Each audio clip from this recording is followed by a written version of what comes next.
how to fix Valorant. Please restart your game client easy and quick. If you want to fix this problem, all you need to do first just right click on Valorant, then go to properties.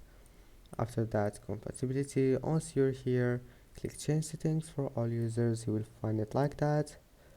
First, turn on first option, select Windows 8, then enable those two options, apply and OK again, and that's it. Now after that just type here, wait, first right click here, task manager, and scroll down until you find Vanguard, and here's it. Right click on it and end task, and that's it. Now just close this window, type here services,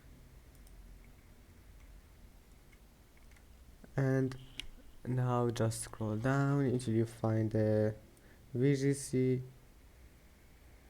Here's it, VGC. Right click on it, properties, select automatic and click start,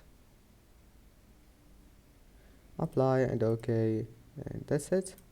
Now just restart your PC and you will find that your problem is fixed, and if that doesn't fix your problem, just close all the applications that you don't need here, like Google Chrome and things like that, and that's it. Don't forget to like and see you in the next video.